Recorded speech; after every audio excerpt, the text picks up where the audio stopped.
avec les citoyens, et que ce système bancaire, il était privé.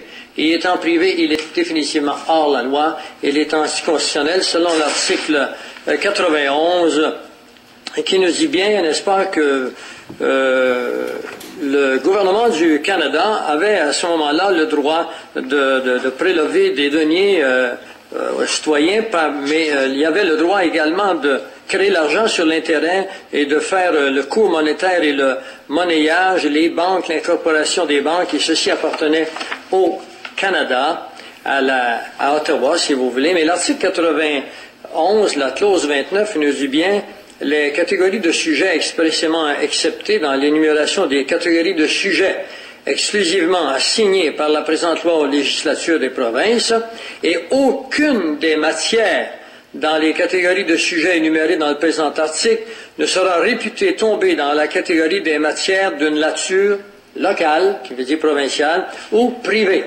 Permettez-moi de vous dire que les 6 banques que nous avons au Canada sont privées, et que les profits s'en vont dans leur poche, et que la dette que nous avons actuellement, elle est 97% due à l'accumulation des intérêts et non pas du capital. Ceci fait l'objet de 10 ans de recherche de ma part, et j'ai énormément de documents, et j'ai avec moi ici un livre écrit par un excellent comptable agréé de Revenu Canada, 25 ans de travail, qui a écrit ce livre qui s'appelle Fraud, Deception and Manipulation. The Parliament of Canada has deceived the Canadian people since 1917 by imposing direct taxation on income and why this tax is illegal. Alors je suis quand même assez renseigné, et ce n'est pas pour rien que nous nous opposons, non pas à payer nos impôts, mais nous venons les payer en fonction de la loi constitutionnelle de ce pays. Et dans notre Canada, ici, dans notre province, qui n'existe plus, qui est un État maintenant, eh bien, il n'y a pas de loi, donc s'il n'y a pas de loi, il n'y a pas d'infraction. Le 19 décembre, Maître Hudon a dû le voir, paraissait dans le journal Le Quotidien. Oui, je vais le déposer. C'est déjà déposé. Ah, si vous l'avez déjà? Vous l'aviez déposé dans le... Ah bon, vous l'aviez vu, je suis bien heureux. Alors, je vous fais remarquer que ce jeune homme est un avocat également. Il est gradué de différentes universités, Laval, Montréal, Ottawa et l'Université de Cambridge en Grande-Bretagne. Il dira, rappelons que les articles 91 et 92 de la Constitution définissent dans quel secteur le fédéral et les provinces peuvent légiférer et prélever des impôts et des taxes. Où ceci n'a pas été apporté en cours, ou encore les tribunaux n'ont pas fait cas. Il y a également, je suis membre de ce statut exemptoire dont M. Normandin vous a parlé, le jugement T2020-88, qui est signé par le Nuremberg, et qui dit ceci: le jugement T2020-88 de la Cour fédérale du Canada reconnaît, et le jugement de Nuremberg exige que tous agissent en conséquence, le droit et le devoir de refuser d'entretenir une société participant à des plans et préparatifs qui ont pour fondement la volonté et la capacité d'utiliser des armes nucléaires et autres de meurtre en masse. Je n'ai pas à vous faire le discours que le Canada est déjà préparé pour faire ces choses dans sa participation avec les États-Unis au Moyen-Orient. Et également, je vous rappelle que j'ai le document ici où monsieur le juge dans le cas, le dossier 500-22-1305-61-175-13014 a dit à M. Normandin, ben oui, ça je comprends, c'est votre droit. Et je suis membre de cette... Est-ce que vous voulez que je la réponde? Merci, madame. Je peux garder celui-ci parce que vous l'avez. Si vous avez l'autre, vous l'avez également. Puis, je vais terminer avec 2 autres items dont il est important. Pour moi, c'est le fait que M. Bernard Landry disait dans un discours, juste avant que M. Charest prenne la direction de cette province, il disait, le chef libéral, Jean Charest, a rappelé lors d'un conseil général du Parti libéral du Québec à Trois-Rivières en novembre que son objectif ultime était de faire entrer le Québec dans le cadre constitutionnel canadien. Vous l'avez également. Et M. Harper a déclaré dans son discours, juste avant qu'il soit nommé premier ministre, qu'il va tenter de ramener le Québec dans la Constitution. Ce qui veut dire que le Québec n'est pas dans la Constitution, n'étant pas dans la Constitution, le Québec devient un État. Étant un État, il ne fait plus partie des provinces, il ne jouit plus de cette qualité ou de relation qu'il y avait avec les autres provinces. Et puis, je veux terminer avec quelque chose que j'ai sur le cœur également. Il est marqué dans la loi constitutionnelle, la partie 1, la Charte canadienne des droits et libertés. Il est marqué que, attendu que le Canada est fondé sur des principes qui reconnaissent la suprématie de Dieu et la primauté du droit, chacun a les libertés fondamentales suivantes, la liberté de conscience et de religion. Vous devez comprendre, monsieur le juge, que la plupart des gens croient vraiment que les tribunaux peuvent imposer à leurs citoyens à peu près toutes sortes de lois sans que ceux-ci rouspètent, et que si nous rouspètons, nous sommes mis en infraction et qu'on peut se mériter la prison. Eh bien, cette province, que vous le savez bien, a mis en cause mon mariage parce que moi je suis marié avec une femme, et le tribunal maintenant a accepté qu'on puisse marier des gens du même sexe, et j'entrevois, parce que j'ai des études en psychologie également, le genre de société qui s'en vient pour nous, et je me refuse de participer à une société qui accepte qu'on marie des gens de même sexe sans que nous puissions intervenir dans un dossier qui est entièrement beaucoup plus que théologique, mais qui est social. Parce que beaucoup de psychologues, il y a beaucoup de livres américains maintenant qui montrent les angoisses qui se font sentir dans les sociétés qui ont accepté d'emblée, sans se poser de questions, ce qui est selon la nature humaine, qui, avec tous ces problèmes, et sans que nous puissions y respecter. L'article de la loi qui constitue la primauté de Dieu sur la Constitution, eh bien, elle nous indique que Dieu, dans la Bible, nous dit très bien qu'il est entièrement opposé, et c'était une loi de mort, dans Lévitique 18, le verset 22, et dans Romains 1, les versets 18 à 25, il nous a dit que dans le Nouveau Testament, que Dieu condamne ceux qui participent ou qui approuvent ces choses.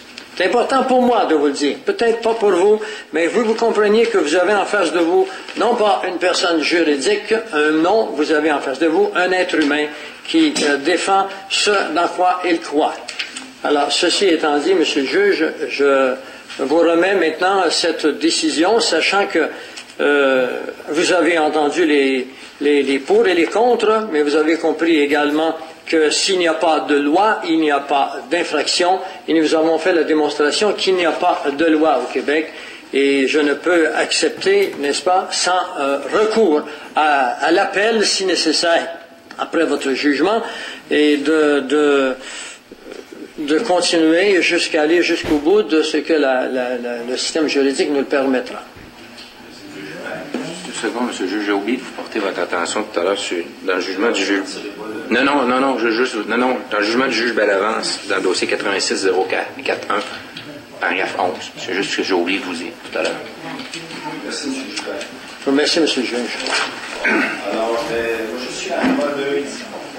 Pardon? Je suis à Alma, je siège à Alma lundi. Quel jour? Le 1er mai. Alors, lundi, le 1er mai, à 13h30, je vais rendre la décision. Est-ce que cette date vous convient, M. Gilbert? Difficilement, mais s'il faut... le matin, il n'est pas possible. Vous êtes déjà à la cour le matin. Je suis à la cour le matin.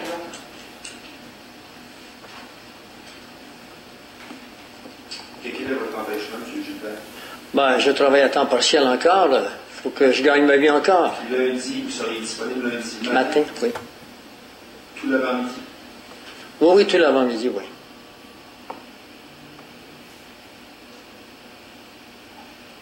Vous avez la pratique et le dossier pour ici. C'est ça. Alors, 9h lundi matin. Dans cette salle? Oui, oui, dans cette salle. Merci. C'est la salle quoi? 1.10. Alors, salle 1.10, décision lundi le 1er mai à 9h. Alors, merci, messieurs. C'est moi qui vous remercie, M. le juge. Merci. Diane, c'est ta journée, vous avez Tout le monde debout?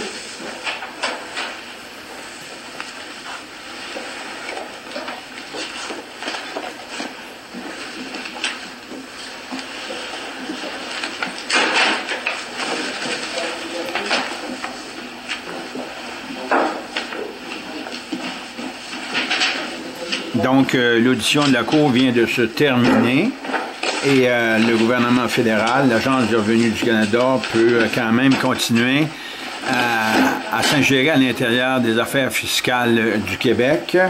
Et pour ce faire, vous savez qu'ils sont obligés d'utiliser la clause dérogatoire de Jean Chrétien ainsi que de Pierre-Éliott Trudeau dans la fameuse Charte canadienne de la dérogation des droits et libertés en vertu des articles 24, 2, 32 et 33 de la Charte canadienne des droits et libertés.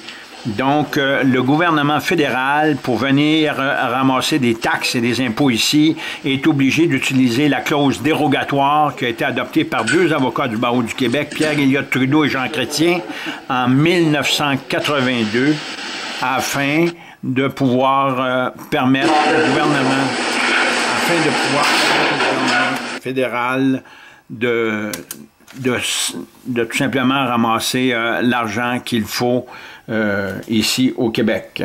Donc, la juge Julie Beauchesne, dans les dossiers qui m'ont emprisonné, qui ont permis tout simplement à la Cour du Québec de m'emprisonner il y a une semaine et demie de ça, c'est les dossiers 455-000-354-129, 475-73-000-353-121, 455-73-000-367-147 et 455-73-000-368-145. Le 73 en question veut dire criminel. Et j'ai été emprisonné en matière criminelle par l'Agence de revenu du Canada. Et la juge Julie Beauchesne a dit justement lors d'une audition à la Cour sur séquestration, parce que j'étais séquestré par la Cour du Québec, et elle a dit que j'avais le droit de plaider. C'est son interprétation à elle, alors que vous avez vu que le juge François Lortie ainsi que l'avocat Jean Hudon ont tout simplement reconnu, eux, que je pouvais témoigner, mais que je ne pouvais pas plaider. Et si je témoigne contre moi en vertu, donc, c'est contre les chartes, qui est la Charte canadienne des droits et libertés et la Charte des droits et libertés de la personne du Québec, parce que nul n'a droit de témoigner contre lui. Donc, si on regarde ici le dossier en question, le fédéral peut maintenant continuer à percevoir des taxes et des impôts au Québec, alors que le Québec est endetté par-dessus la tête, et le Québec, en donnant des taxes et des impôts au fédéral, permet aux provinces canadiennes de tout simplement investir ou de prélever, permet au fédéral de prélever des taxes et des impôts dans les provinces canadiennes et les provinces maritimes, entre autres, pour permettre au pays du Québec de pouvoir fonctionner. C'est complètement illégal et anticonstitutionnel et il faut tout simplement mettre un frein à toute cette démarche, cette fameuse supercherie politique et judiciaire qui règne ici au Québec et au Canada à partir des membres du barreau du Québec. Maître Jean Hudon est un avocat du barreau du Québec au service de l'Agence du revenu du Canada. Il représente la couronne, il est la couronne. Et il utilise des articles de loi qui font son affaire à lui, alors que l'article 15 du Code criminel qu'il devrait lui appliquer, qui dit qu'un juge n'a pas le droit de rendre jugement, OK, parce qu'il occupe un pouvoir souverain de facto, alors que la reine n'existe plus, c'est le juge Martin Bureau qui l'a dit, avec l'avocat Danny Galarneau, dans le fameux dossier 450-17-004338-118, donc en 2011. On se laisse là-dessus et ce dossier-là va être publié sur Internet. Merci et bonne journée.